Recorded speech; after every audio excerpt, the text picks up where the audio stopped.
when I was, I wonder how old I was. That's about, I'd say 12 or 13 years old.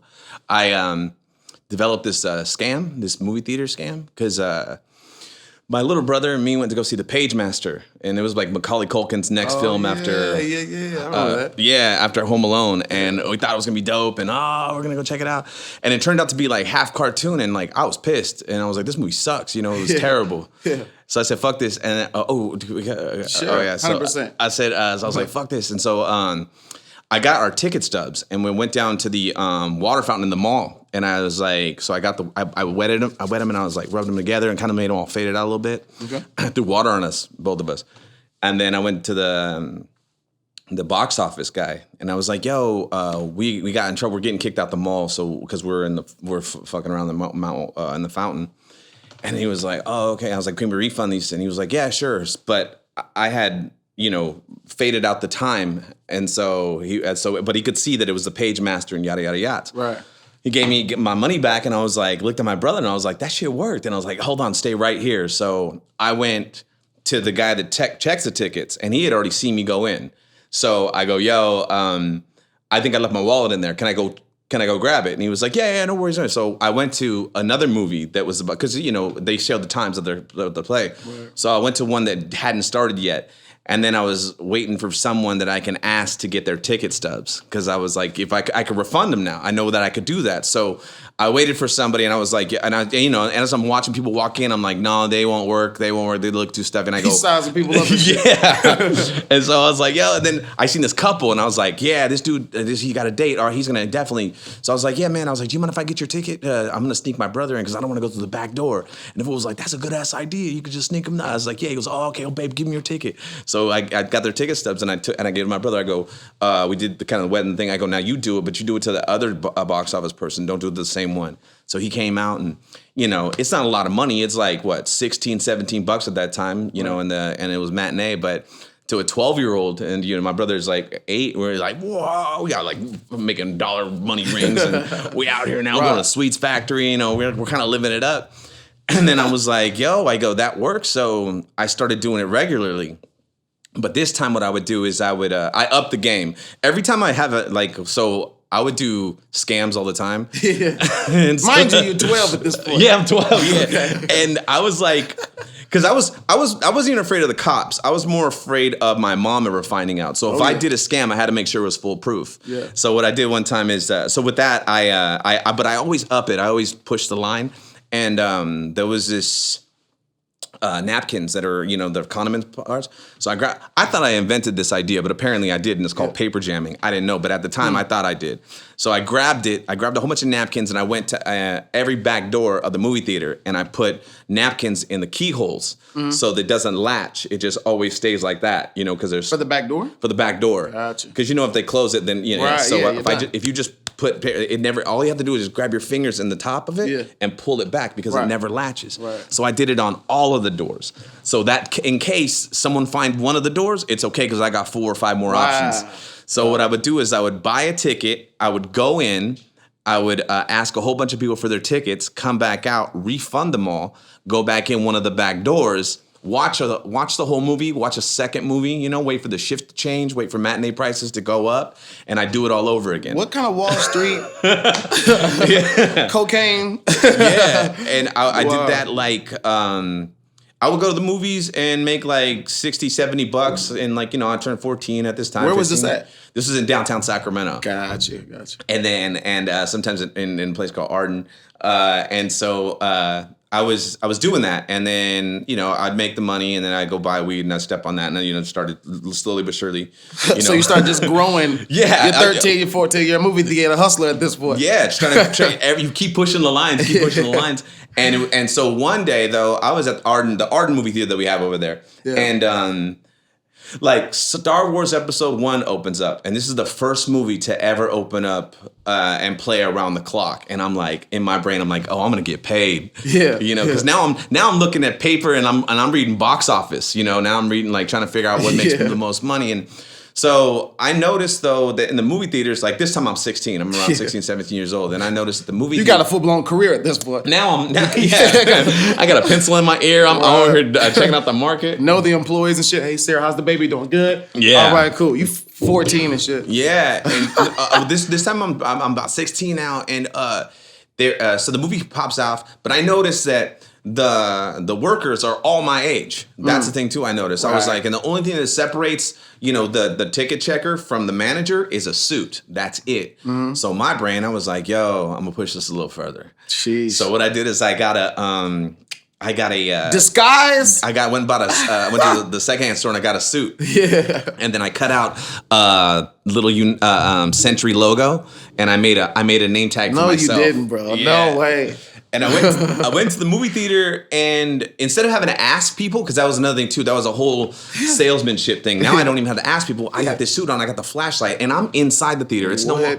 And I was, and I didn't even have to say tickets, please. They just kept handing me all their tickets. At one point, they handed me so many tickets. I was like, I can't refund all of these at once. Yeah. So I got to recruit some people. So I started recruiting cats, What? and I was like, "Yo, you got a car? You got to come over here real quick. I need you to refund 10 tickets. I need you to refund 7 tickets." And then I was like, "You guys, for every 5 tickets, you kick me back 1." What kind of multi-level marketing shit is this? In the movie theater, where are your parents, Carlos? My dad's out hustling drugs, and they were both drug addicts too. So it was kind of like so. And then so it was. Movies was the gateway drug for you. I could do theaters. I'm not gonna go right into drugs. Because the movie theater was the babysitter. You know what I'm saying? Like if they were out and about doing their thing and they want to get rid of me and my brother, we go to the movies and we see the same movie 2-3 times a day. And then we go home to home wasn't the greatest place to be, but that's neither here nor there. So I was like, I went to.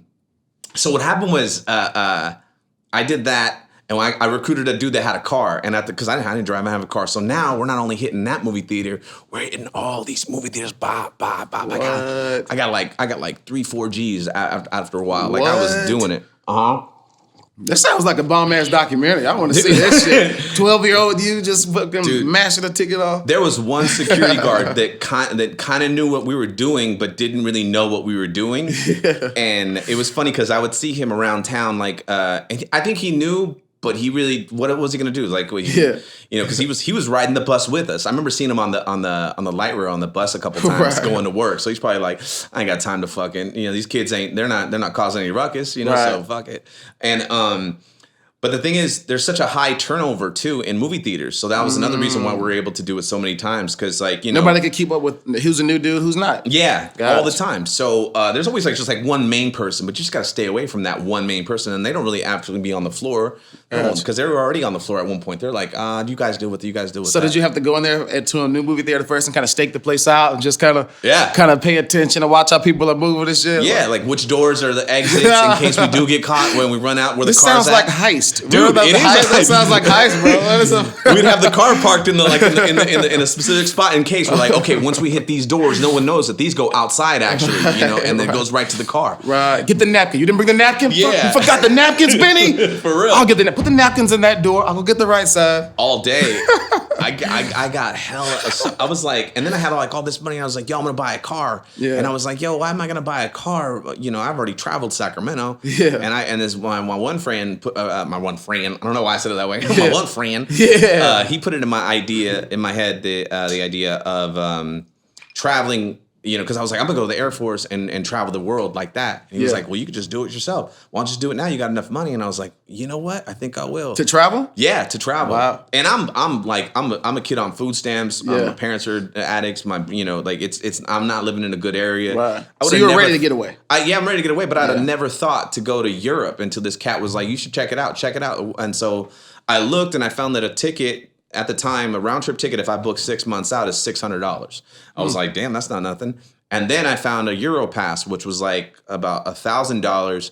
And I think it was 14 EU countries at the time. Mm-hmm. And you could do it for 3 months. You could it's like a ultimate rail pass. Mm-hmm. And so I was like, okay, I'll fuck with that. I'll do that. Yeah. So I did that. I flew out there. What? I had a buddy who lived. Wait a second. Yeah. So you're still a teenager. I'm about 19 19 now. at this point. Now I'm 19. You're teen like a mug. Yeah. Now, have you traveled outside of Sacramento? Nope. And kind of. So Just like that. First You're like, time. I'm going to Europe. I never traveled out of the States at all, or even out of California. This is my first thing, and I was like, and this is how stupid I was too, how dumb. I'm in London, and I'm like, just hanging out in the pub and shit like that, and I'm drinking, because you could drink, and I was that was a thing too. I was like, oh, this is crazy. So, and it was funny because this guy was like, "Where you going for next, mate?" And I was like, "I'm gonna go to France." He was like, "Oh," and he was like, "How are you gonna get there?" And I was like, "Oh, I'm gonna hitchhike. I've heard that you can hitchhike around here." And And he was like, "But what about fucking English Channel, mate?" And I was like, "English Channel?" Right. I didn't know that there's a body of water between the UK and Europe as a continent. And I was like, oh shit. He goes, yeah, you got to catch a ferry over. And I was like, oh, okay. And then at that time, I didn't even know what a ferry was either. I was like, what the fuck's a ferry? Right, right. But I get to France and I'm in Calais from Dover. You got to catch a ferry in Dover, the White Cliffs of Dover. You could probably check it out. But all this shit I'm stumbling upon and I don't even know it, but I'm just taking it all in.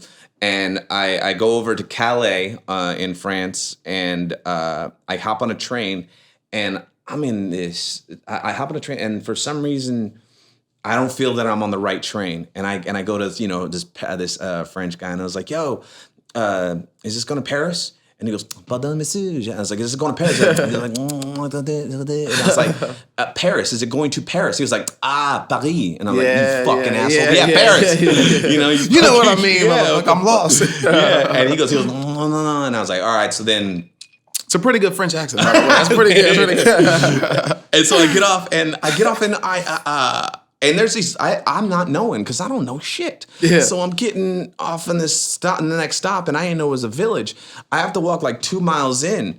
And then when I get there, everything's kind of shut down. And I'm like, oh shit. So I walk back out, and I'm at the train. It's not even a train station. It's just a stop out of nowhere. Yeah. And it was just insane to me. And I was like, oh shit, like it's getting dark and it's Sunday. Right. Like things don't run frequent on Sunday. Right.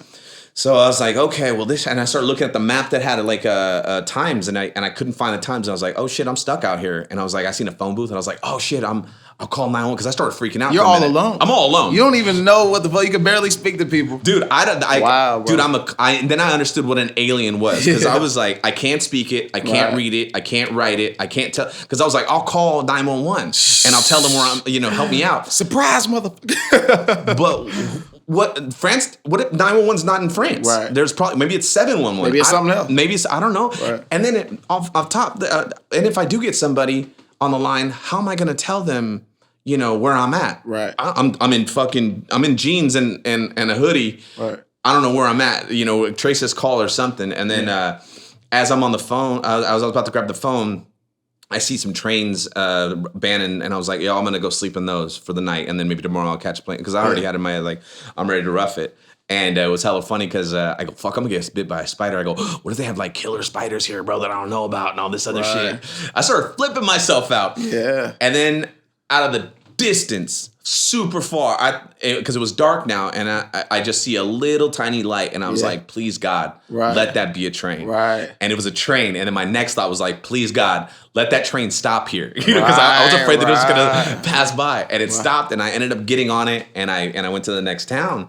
And I was like, yo, and that's where it was a bigger city, and then I got a place to stay. Wow. And then I hopped on the train, and I got to Paris finally, and I was like, yo, if I could survive that, I'm glad that happened. I got lost the very first time out.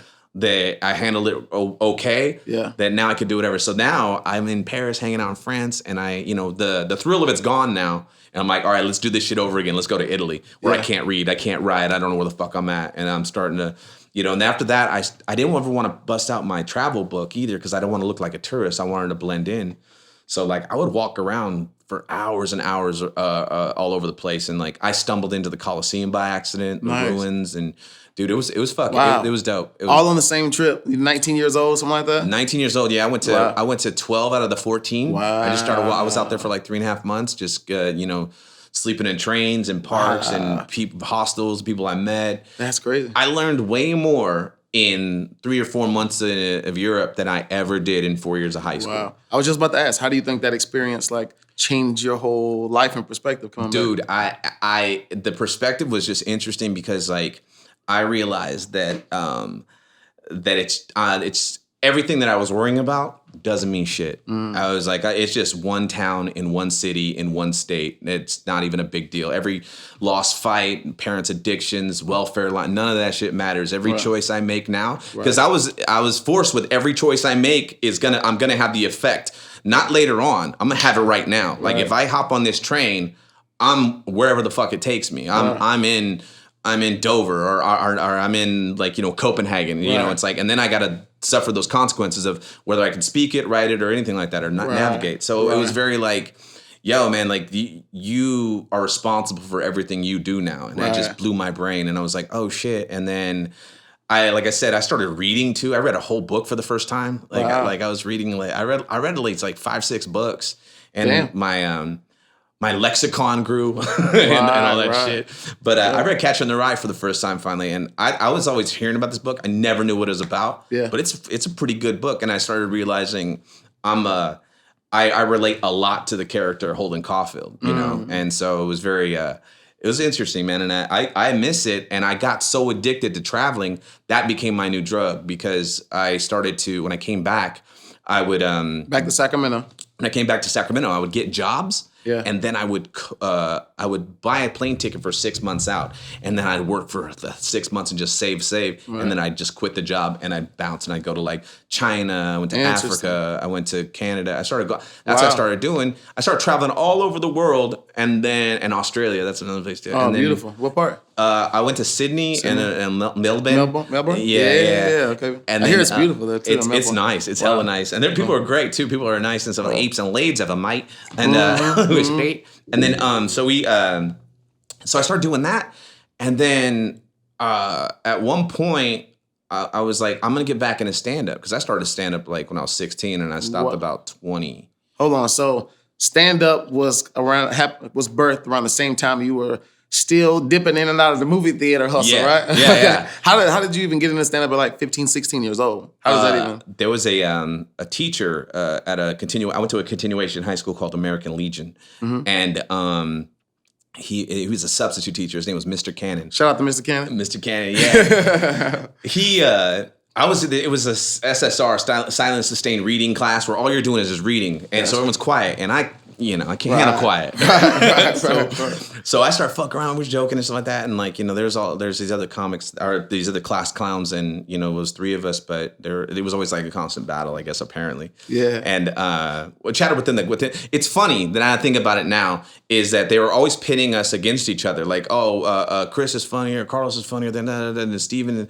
But the funny cats were just like, you're different funny than I'm a funny. Right. I don't know why they're trying to compare us, which is really interesting, because I see that now. It's stand like, up, for sure. Like, there's some killer cats, you know what I'm saying? And people were like, oh, well, he's the number 1 comic. And it's like, you can't really say he's the number 1 comic, because he's a different comic from that guy. Exactly. That guy does dark comedy, and this guy is just very entertaining. This guy could tell a story, and this guy knows how to deliver a setup and a punch. It's all different. It's a different kung fu. Right. You know what I'm saying? And so it's like, but like I was saying, so Mr. Cannon was like, oh, you think you're funny? And I go, man, I'm hilarious. Yeah. And he goes, oh, you think you could do that like in front of people and stuff like that? I go, what do you mean? He was like, an open mic. And I was like, I made like 30 kids. I just killed. Yeah. I can make 6 drunks laugh. That's easy. That's easy. So he was like, all right, cool. He goes, Mr. K, that's over here on this other spot, he is a comedian. We'll take you. So they snuck me into a bar when I was 16 years old at an open mic. And I went up, and and I didn't write nothing. I just no material. I just went up because this is God given. You know what I'm saying? You fresh out of 4th period. What's up? What's this? Like, it just comes out of nowhere. It's unnatural. Right. I went up, man, and I ate shit. Woo! I ate a bunch of shit. Woo! Dude, I ate so much shit. And Mr. Cannon was back there. Yeah, bitch. Yeah. You see that? He was like, and then when I got off though, because he was happy though a little bit. He was like, he probably wanted you to shut up in class, stop being such a clown. You want to be a clown? Go take your ass up there and see if you got what it takes there, right? But it worked in reverse, because he was like, because as soon as I get up, he goes, oh, how'd you like it? And I was like, I didn't do very well. And I go, but is this every week? And he goes, yeah. And I go, can you bring me back next week? And he goes, what for? He goes, you didn't do very good. And I go, I know, but I figured something out. And he goes, what'd you figure out? And I go, I figured out 2 things. I figured out people are going to laugh for 1 or 2 reasons. And I go, they're going to laugh because they think you're funny, or they're going to laugh just to get you to shut the fuck up. and you got to figure out which laugh you're getting in real life, and then that's how you start to go. And he was like, interesting. So I started doing that, and then I started realizing this about me too, and about being a comic or being young and doing it. Right. Don't nobody want to hear what a kid has to say. Because a motherfucker don't have no experience. You don't know anything about life. You're just all you're talking about is, like Eddie Murphy said at one point, all you know is talking about taking a shit. Right. Because that's all you've seen. That's all you've seen. That's all you've done. Right. So I started like thinking in my head, like, I was like, yeah, because I'm performing at 17 years old, 16, 17 years old, 18 years old to people that are in their late 20s or even in their 30s, and some of my favorite comics weren't in their late 20s or they're in their 30s and their late 30s and stuff like that because they've experienced life. They're funny because they know and they've observed every angle of it or lived it. So I was like, fuck it. Well, I need to go live some life, even though my life had been, crazy and hectic prior to. Right. But at that time, I wasn't known to be. My whole mentality is when I was a kid growing up in an area that I was in, you're never supposed to be vulnerable. There's no vulnerability to be shown. And when you're a comic, for me, the way that I'm successful in when I write or when I tell a joke, it's because I show vulnerability. Because, everybody has these. So it's relatable to everybody. Right. So everyone can be like, I do that too. Right. I thought I was the only one to do that. Right. And you never know until you're willing to be that vulnerable of how many other people have experienced the same shit. Yeah. So you do this shit as a teenager. Then you travel and backpack and you're cross country, you go overseas. Then you come back to Sacramento and you still have that little itch of comedy. I can do this, right? Well, because after I get done with all my world traveling, I was like, I want to see the States. Because I'd never seen the States before. Right. And I was like, okay, well, this is what I'm going to do. I'm going to go back into stand-up. So I come back in about 2008, 2009, I think. Mm-hmm. And then You're early 20s at this point, right? Yeah. Gotcha. I'm like 25, 26, yeah. Gotcha. And I was like, okay, so I come back in and I'm like doing all these open mics and trying to figure it out. Mm-hmm. And, I remember I was just, because at this point too, I was drying out. I didn't drink and I didn't do any drugs. Okay. I was dry. I was white knuckling it, as they say. Mm-hmm. And so I got back into stand up, and like 2 years after I'm into it, I'm starting to get paid, and I'm starting to travel and get on the road. So early on, you started going from open mics to getting booked. Yeah, because this one dude was like, his name was Jason Russell. He was another comedian, and he was like, I had insurance, I had a driver's license, and I didn't drink. And he was like, you're going on the road with me. And I was like, okay. Right. He was like, so you're going to drive me and this and that, and and I'm going to teach you. And so I started, that's how I got on the road. Gotcha. But that was just under his wing. But I knew in my head, and I'd listen to what he'd say, and I wanted to be a good comedian. I didn't care about being famous. I just care about being a good comedian, being undeniably funny and being okay and being comfortable. I need to be comfortable, so I no longer presenting a joke. I'm more longer just speaking, and then just speaking your truth. Yeah, and then because then you have this stream of consciousness. I don't want to. This other Bert Kreischer one time, like he when I first got back in year one, he was like, I ate shit too. I had my first broken heart. I ate shit, and then he was like, I didn't even know who he was, but he was headlining, and I came in to be a ringer because someone had dropped out of hosting. And I was all depressed. And then he was the only one laughing. And he gets off stage. He goes, dude, that's fucking incredible. And I was like, I just ate shit. Yeah. He was like, no, I see where you're at. He goes, I know exactly what you're like. He goes, you're like me. He goes, your stream of consciousness is funny. Mm. He goes, once you figure out how to get people on your stream of consciousness, you don't ever have to write anymore. You'll never have writer's block. You can go on stage and develop a bit right then and there and then tweak it here and there. And I was like, interesting. Right. Just a lot of the stand-up science that I was like not privy to at first. Right. And then I was like, okay, well, this is what I want to be good at. Right. So my whole main focus was like, I need to have more time. I need to get time. I need to be funny for a consistent amount of time. As a matter of fact, I need to be funny for over a consistent amount of time just in case I'm on the road and they're like, stretch. Right. We need you to keep going because this guy, the headliner's drunk. Or, this guy never showed up. Now you're the headliner. Okay, now, and I'm like, okay, well, my page is bumped, so I got to, present. Right. So my whole thing was like, I waited a little bit too long to finally jump on a road like that. And it was about 4 or 5 years. But from what I hear from the comics that I look up to, they're like, that's 5 to 7 is good for you to be a solid comedian. Road. Yeah. Gotcha. They go, if you want to go on the road and you want to be funny and you want to be a solid comedian, they go, that's where you earn your stripes. They go, even if it's hosting. Right. They go, as a matter of fact, hosting is the most important because hosting, dude, put me up on hella game one time when I hosted. Okay. He was like In Sac. in Sacramento. I was at Laughs Unlimited. Okay. Shout out to Laughs Unlimited. Yeah, shout out to Laughs Unlimited and Jenny hooking it up, man. So this Shout out guy, to Jenny. I was like, what I do? He goes. You know how to host, right? Because they fired the host. I was at a Kanye West concert. This is how much I want to do stand up. This is at a side. This was the Glow in the Dark tour, and I was like, yo, this is gonna be dope. This is how this. And so,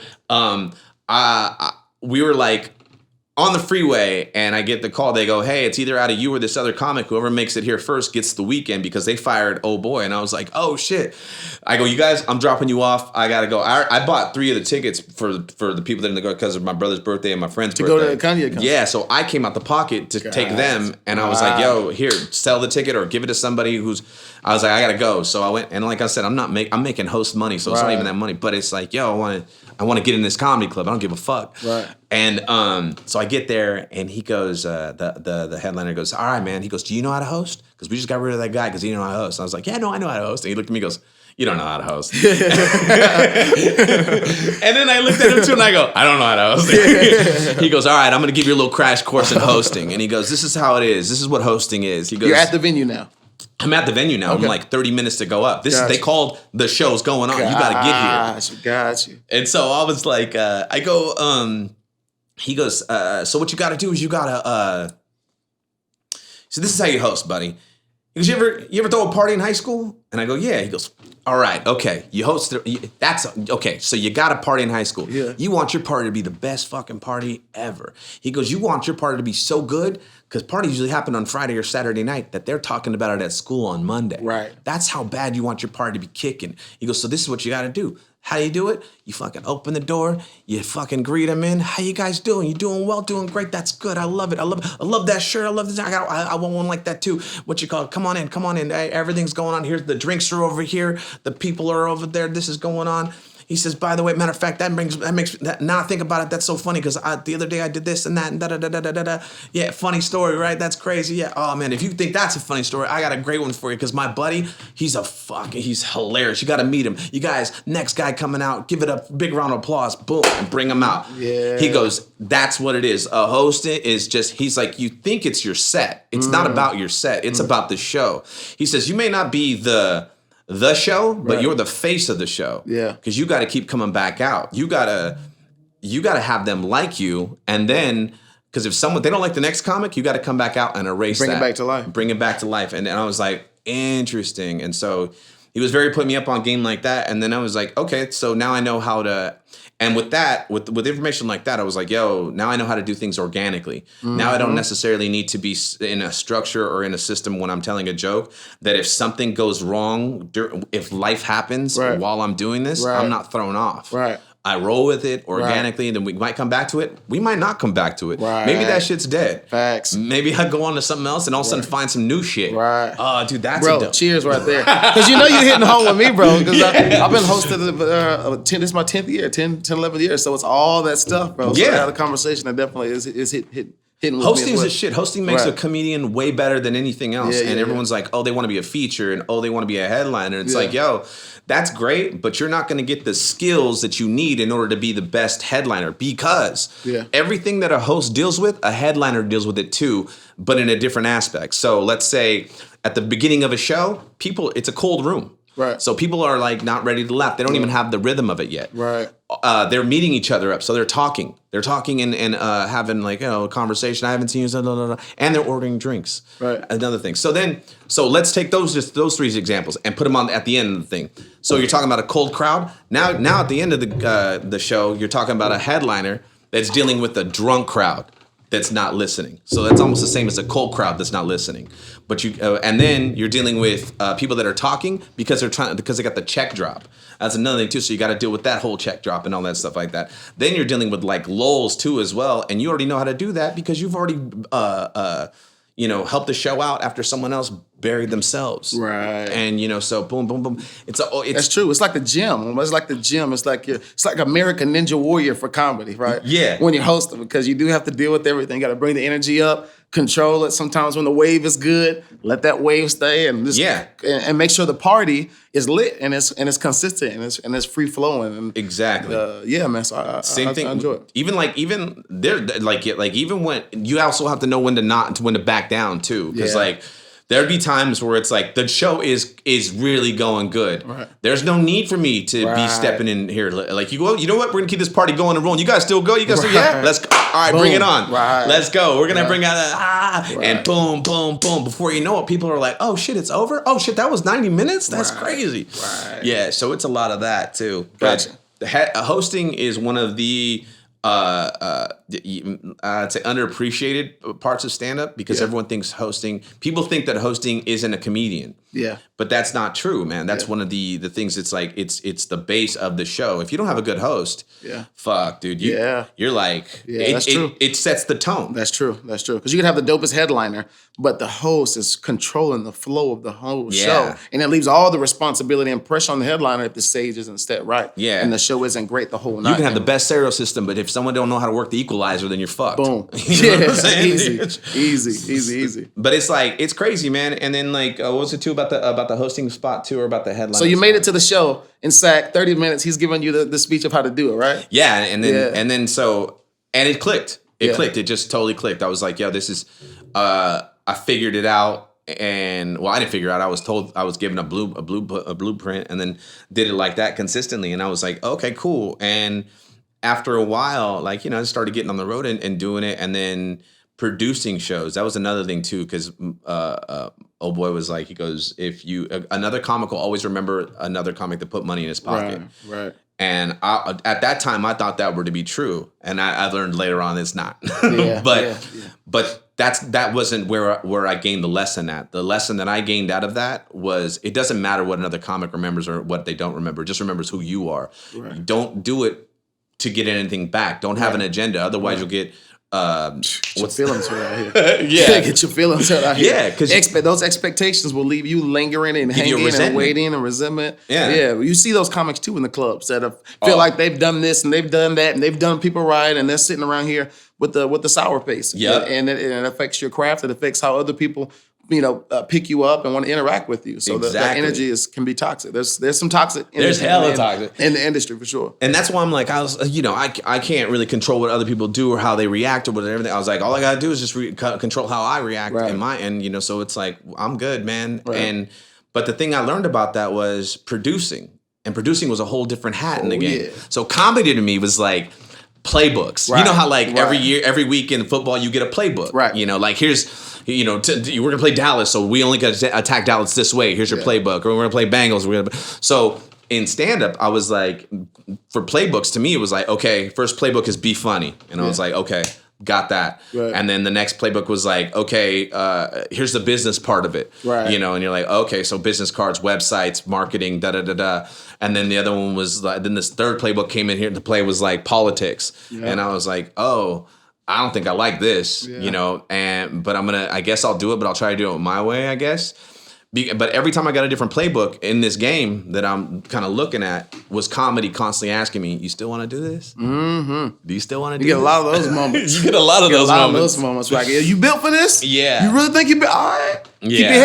Keep your head up. And that's the thing, too, man. I was like, well, I know what I want out of this.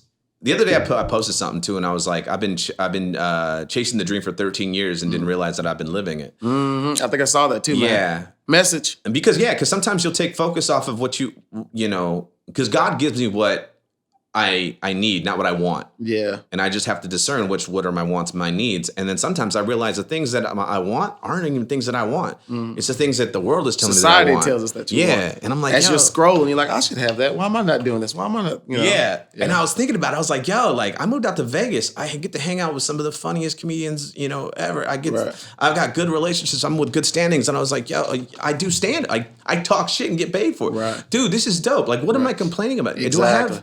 I don't want to be, I don't want to be in a comment section reading negative things, so I'm kind of content where I'm at. I'm actually good. Exactly. You know? And that's where the whole like going viral and all that kind of stuff has never been like a big desire, big thing. Anybody who knows me knows. Like I don't want to just, I mean, obviously it's a part of the business. Yeah. But man, there's so much peace when your perspective shifts to where you are, where you just recognize the blessing and the gift that you have, because a lot of people don't even tap into their gift and their purpose. Yeah. So recognizing that you have the gift is one thing, being able to then turn that into something that can pay you and make you money, and you have the opportunity to change your life with it. Again, that's walking in your destiny. That's living in your purpose. That's all of those things. So everything else is kind of icing on the cake. Yeah. I love it. Yeah. And I was like, because we went to dinner. Like the first time I met you, I was just coming in from town. Was it a Thai food place? Yeah, I went to a Thai food place, you know? And I like the idea that I can go and I can pay for everyone's dinner and be okay and not be stressing out about it. Yeah. Because God's given me these cool things and this good gift and this, you know, being this purpose. And I was like, little things like that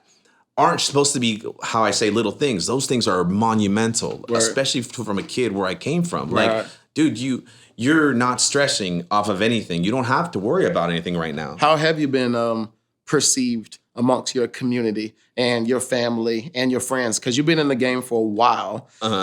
You've been traveling and kind of doing some different things, but how has the support been? Because it sounds like you've been really driven. You know, so has there been this outside influence of people, or was this just a new side of yourself that you tapped into and all kind of an individual process for you? Everyone's pretty like the same. Everyone's the same. Like you know, if anything, my mom would just want, you know, she wanted me to get something stable. Do they have benefits, baby? Yeah. And I'm like, yo, that's okay, but that's her life. That's not my life. And it's like, but you have to. And I also tell her too, like, yo, like, you know, I'm not a strung out. I'm not doing bad. And, you know, the perception, and like you said, sometimes the perception of, you know, some people are like, damn, why aren't you further along? Right. You know? And it's like, well, my main goal was never to be famous. My main goal was to be funny. Right. My main goal, like people were always like, oh, we'll be funny now. And I was thinking about this on the drive earlier about how like I'm funny, but not on all the time. Right. Because in order to be funny, you have to be intellectual. Yeah. Funny is a wit. Funny is something bop, bop, bop, bop, bop. Right. So it's like,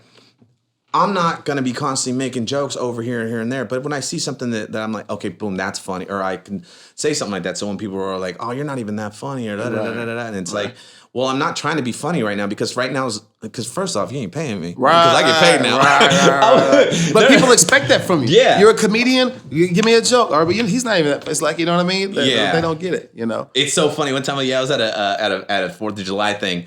And then this one girl was trying to be cute, and she was like, they go, oh, this is my cousin Carlos, you know, he's a comedian. And she was like, oh, yeah? Yeah. And I was like, yeah. She was like, well, I'm funny too. And I was like, yeah, but I get paid for it. And then they were like, oh. Yeah. And it's just, sometimes it's like, I'm like, yeah, why am I not further enough? And then I thought but then like I said in my head, I was like, well, because like, I'm not posting constantly on social media. I'm not doing the things in order to become famous. Yeah. And I can't be mad at that because that's on me. Right. I don't want, and then I'm like, do I want that? And like you said too, like I like my anonymity. I like to be, you know what I'm saying? Yeah. I'm very in my head a lot. Like I get depression. I got anxiety. I got all that shit. Same. I think a lot of comedians have the same stuff going on, and it's up to each of us individually to kind of balance out what we can take in and what we can handle. What we expose ourselves to, taking the time for ourselves, you know, outputting what we can output, because there is a lot of pressure in the industry. There's a lot of work. There's a lot of late nights. So we owe it to ourselves to be protective of what we're putting out and how much of the world we give ourselves. And then on top of that, too, like you said, too, the output. And then when you're done with the output, you're exhausted. Yeah. Like I'll fall into depression because of just being sheer exhausted by accident. Like, because like I'll go to, you know, you do a show. And, you know, for lack of a word, like say you do well. Yeah. Like I'm saying, because like when I say I'm good at comedy, I'm not trying to be cocky or confident. I'm just saying that I've been doing. You're good at comedy. I'm good at comedy. If I've been doing it for 13 years. If I've been building houses for 13 years, I should know how to build a house. Right. You know what I'm saying? Right. So, and there's some comics that are kind of don't. Everybody think it's for that. I've been doing it 2 years, and they're like, yeah. It's kind of like one of those things you got to do, you don't, but you still can't tell somebody. this ain't for you, even after 10 years, because it may not click until 15, 20 years for them too. You know what I'm saying? It's a weird industry. It's weird. It's so crazy too, because I'm like, man, but no, I like, so I'll do good at a show and it'll be on such a high. Yeah. And then the next moment I'm in a hotel room by myself watching SportsCenter, eating a Hot Pocket, and now I'm like alone. Right. And then I'm quiet because ain't nobody around. And then before you know it, I'm not talking again until I'm talking at people. Right. And then I get done with my shows and I'm back home and I'm like, yo, here's my weekend. I don't want to do anything. I don't want to go nowhere. I'm just going to relax. Right. And then I start realizing, I kind of want to do this another day, one more day. Yep. Then I start realizing I haven't talked to somebody in 5 days. Right. I've been in my head by myself. The only time I've talked is at people. Right. And then I start like flipping out and then it gets dark and then I'm like, yo, okay, calm down. But like I said, I mean, like if anybody, like there's things that I have to do in order to get myself out of those things. Yeah. And for me, I'm sober now. Like I've been sober for 9 years. And so I go to meetings. I got a sponsor. I got sponsees. I work with cats. I work with people. I pray. I meditate. Nice. You know what I'm saying? Nice. And I'm glad that you say that, because a lot of comedians, we just deal with this stuff internally. We deal with it in the dark. So I think speaking about it, and not only speaking about it, but talking about what you're doing to prevent you from going back to those unhealthy habits. Because a lot of us, that's what we have and that's what we deal with, and we feel like we're all alone. So we do what everybody else is doing, or we do what feels good in the moment. But that's not going to give us what we ultimately say we want with our lives, which is success, happiness, and to be a great comedian and to do that. Those things can damper that whole trajectory. Yeah, and because like I would like have a drink and drink it because I don't have an off button too. Yeah. When I drank, like like I would just go off. Because like you said, like I'm trying to fill that void. I'm trying to like, like not think or trying to be like, and so I was like, okay, I have to do I can't self-medicate anymore because it's not healthy. I'm ruining relationships. I'm not, because like my bottom was because I love stand-up so much. I was just about to ask, what made you decide to change your life and kind of turn things around? Because sometimes there is a bottom. There's somebody or something that happens that make you say, this is the change. What was that like for you? I was like on a 4-day bender. I was kicking it with my cousins. What's a bender? Tell a bender. We got some old folks watching. A bender, yeah. No, I was just on a big coke and drinking and pills, ride. For like 4 days, and I was kicking it with my cousin's stepbrother, and he had just got out of prison, so I'm hanging out with him. And, we're just going all over the place. And shit, now I think about it, like, he's actually back in prison. He killed his girlfriend, like, a couple years back, like, on Thanksgiving. Yeah, it was fucking nuts. And so, but that was the thing, too. I was thinking in my head, I was like, yo, if I'd still been out there, who would have known? I could have been still kicking it with my kind of cousin and an accessory to murder. You know what I'm saying? Shit. Like, right. I'm not saying that, like, but I'm not saying that would have happened, but it's possible, you know? Hopefully I'm smarter than, I was smarter than that, but to get involved or get like stick around in the thing. But I was on a 4-day bender with that cat. Yep. I'm watching Bernie Mac has a documentary on Netflix. Love Bernie Mac. Yes. Yeah. I ain't scared of you, motherfucker. That's the set. Yeah. Dude, I used to love stand-up comedy was the shit to me because I got exposed to it when I was a kid. My dad's cousin was like, he said an Andrew Dice Clay line and I didn't know what he was talking about. I'm fucking 7. Right. And he was like, you don't know who Andrew Dice Clay is? Like, oh no. He was like, go in the closet, go up and get the tape. There's a tape. It's a big tape. It says Dice on it. It starts with a D. He goes, don't get the other one. The other one's mine. XXX. Yeah, it starts with a D for something else. Yeah. And then so I grab it and then we watch it and I'm exposed to this dude. There's no instrument. There's no nothing. This guy is just fucking... Just him. Just confidence and hickory dickory die. And I was like, this guy is fucking killing it. Yeah. And then Kennison is on the same tape. So and then I watch Kennison and I'm like, it's crazy because it's 2 different stand-up types. And I'm like, oh, you could do it different? Oh, you don't have to do it. Oh, this is cool. And then so I'm all excited about that. And I'm sorry, I was talking about the bender. The bender, yeah.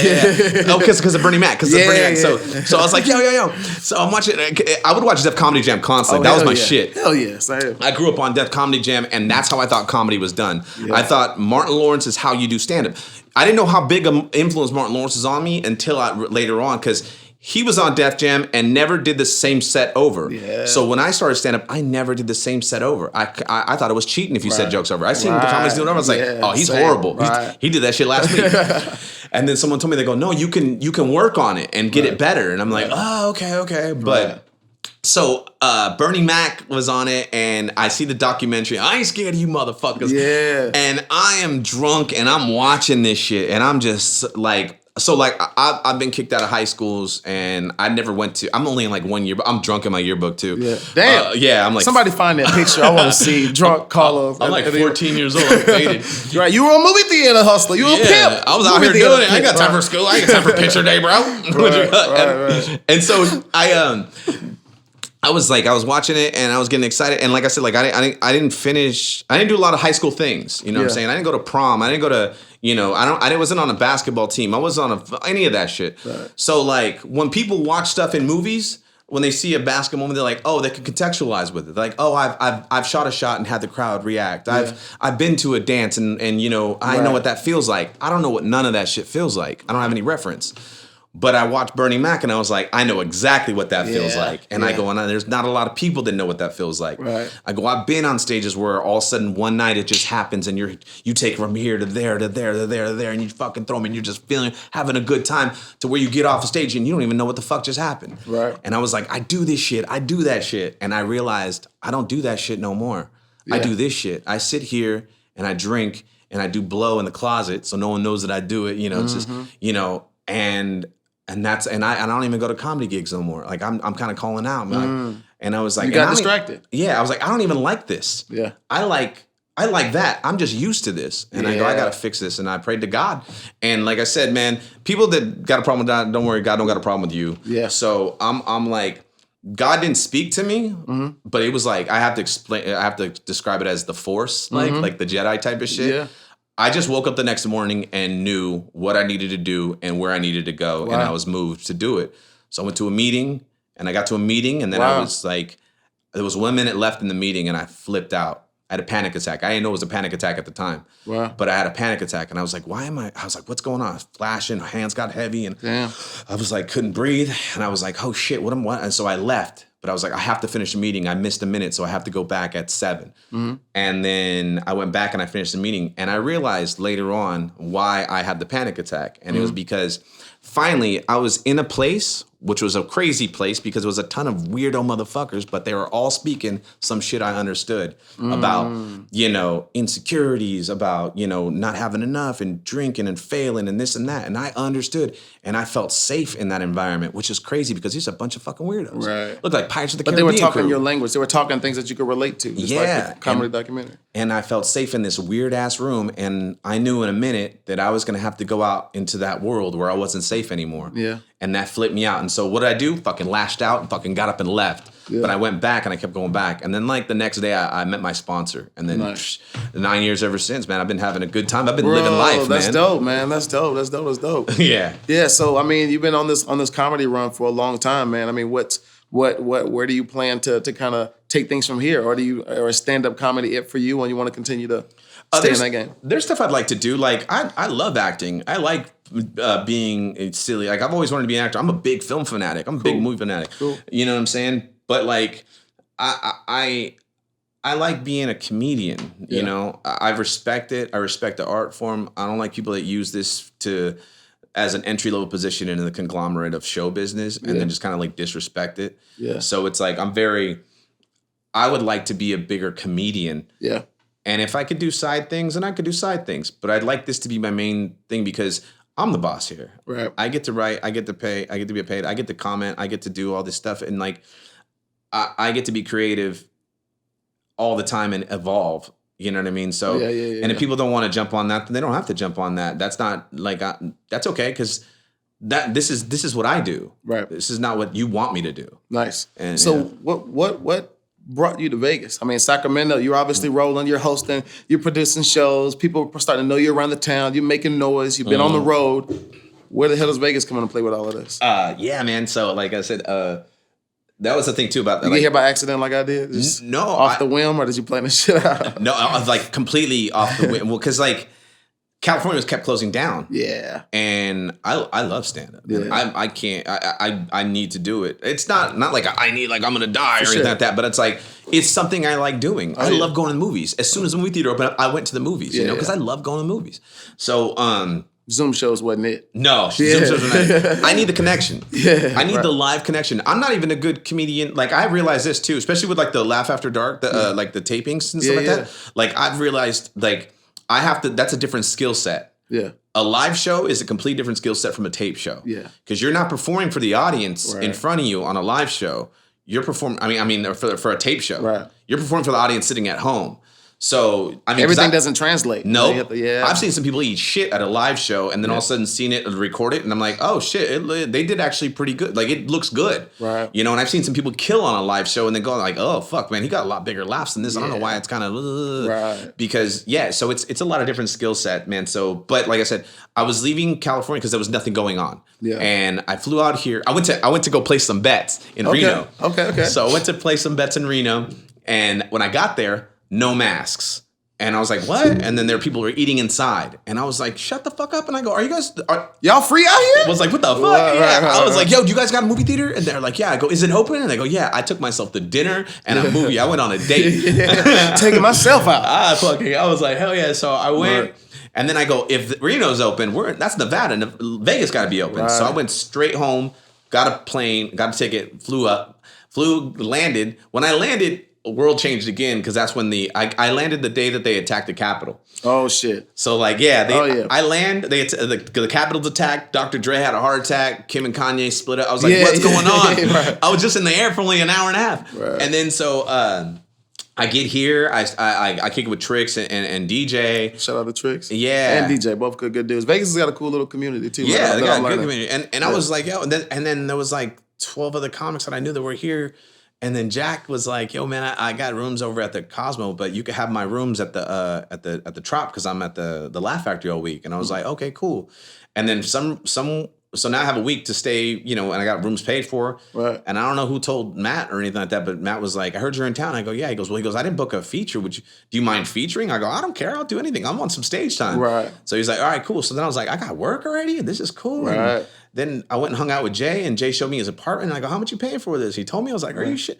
I went straight to the leasing office. Yeah. 4 days later, I was here, and I was like, done. And just like that. And the traveling has been it's been good, man, too, because this is a nice little hub too, where you can fly in and out. There's a lot of places that are nearby. It's really accessible. Then the Raiders moved here too, and that's my team. So Raiders, fucking Raiders, bro. They don't fuck around out here, bro. Oh man, it's crazy. And so you know what's funny too, man, that I noticed about the Raiders, because I went to the Monday night, the first one. Yeah.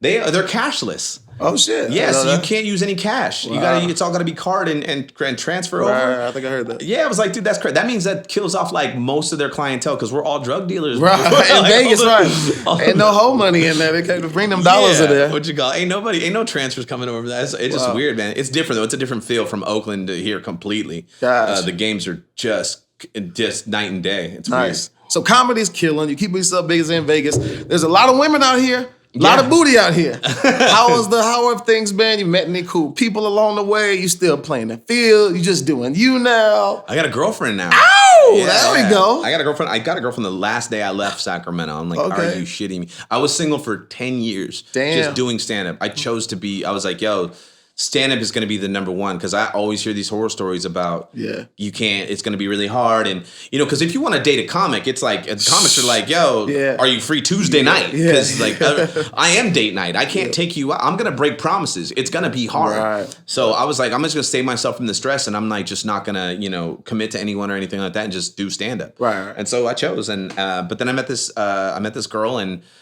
we hit it off and we're cool, and she's understanding of it, like completely understanding. None of just like I would say, because she's not a young chick, you know what I'm saying? She's not old chicky, but she's just not. She's not the young chick where it's like, I need you to have your own life too. Yeah, that's what I need. That's so important. That's important. I was like, we don't need to be like this. We're not a teenage couple where we're gonna think we're gonna lose each other. Yeah.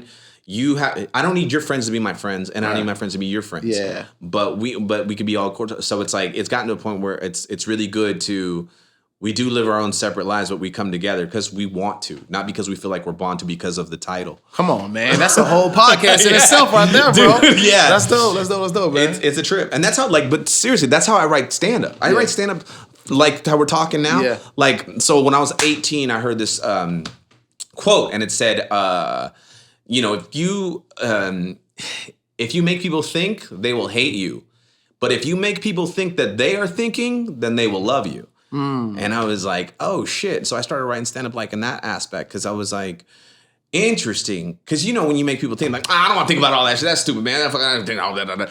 But if you spark the ignite their thought process and kind of got them along and let them do their own thing. They were like, you know what? I get it. I understand it. I know what you're talking about, because this and this and that and this. That's why a lot of I like jokes that people get laughs, and then people are like, damn. Yeah. There was some comedian who even said, comedy is supposed to make you uncomfortable. It's supposed to challenge your thinking. So all the way. That's why, shout out to Chappelle when he's able to speak on, some stuff that's going on in the world. Or comedians can D.L. Hughley. There's a lot of political comics or comics that can give you perspective. So I think it's real good. And one more question too, man, before we wrap this up, man. I really want to know, because you've had a crazy journey. What is it that motivates you? What motivates me? Yeah. Shit, man. not failing. I just don't want to fail. Yeah. That's what motivates me. I think a lot too has to do with like failing, family and stuff like that. Because I'm like, I want to.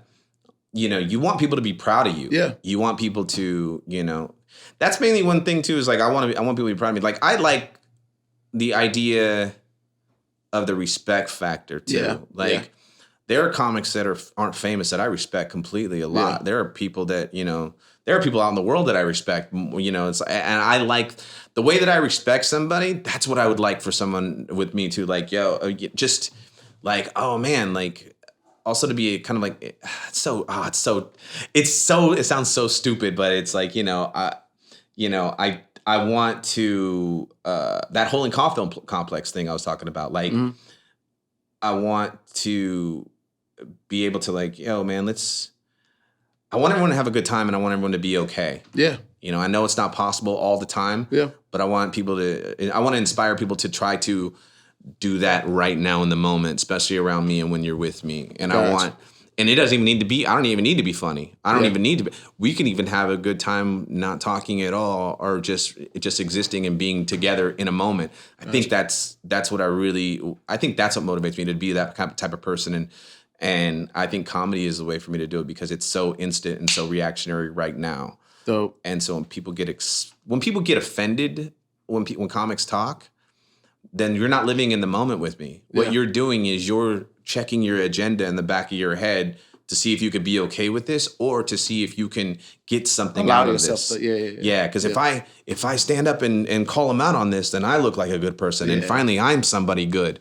But it's like you're doing it to the wrong person. You're doing it to somebody that knows what he's saying is kind of silly, but also kind of educating too. Like with the I'm so sorry to keep going on, but like I said with the stand-up comedy, like with the way I write sometimes, like I'll have a big thing of truth. People don't like truth. Yeah. Because truth creates a line. Yeah. And then people will like, I create this big thing of truth, and then I'll have to cut it up in fun-sized bites. Yeah. So people can digest it or understand it. Yeah. Then at that point, now we're no longer in a debate. Now we're in some sort of like conversation a little bit, and people will laugh at it, and they'll be like, they won't be so upset or offended. They'll laugh, and they go, they'll say this: I don't agree with what you're saying, but I get what you're saying. Right. That's all I'm asking. Right. You don't have to agree, but you have to understand. Right. And I think we need a lot more of that. And we'll leave it right there, bro. That's dope. And that's all we're saying for comedians to the fans that enjoy comedy. I mean, you don't have to always agree with anybody in the world, but we have to at least kind of understand, and we're all allowed to have our own opinion.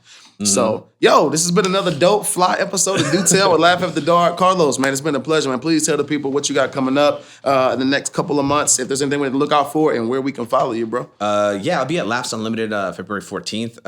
And then I'm going to be, I'll be at Dirty at 12:30 April 8th. Nice. And then, Boston. I'll be in Boston, what was it, from the 16th to the 19th? Okay. Yeah. So that's okay. So it's February, March, and April. We got something in each month where I'm at. Most definitely. But yeah. And then Carlos Comedy on Instagram, and carlos.net, where I got movie reviews and shit like that on TikTok, where I just do no spoilers. Gotcha. Yeah. All right. Well, if you want to get scammed, guys, you go right out here and follow his TikTok if you want to. Yeah. Somehow, some way, your money gonna come up missing. Yo, man, I've been your boy, Charlie Wilson TV, man. Shout out to Carlos Rodriguez. Man, y'all continue to follow him and support what he's doing. Hey, man, this has been fly. I'm gonna drink my drink. He already done drank his water. I'll see y'all on the next episode, man. Peace. We out here. Did you like that? Come on, man. That was a good-ass episode, man. Look, I don't want you to miss out on the next one. Take a quick minute, hit the subscribe button down below. That way you can get a notification. And you don't want to miss out? You don't want to miss out? I'm looking out for you. I'll see you guys on the next episode.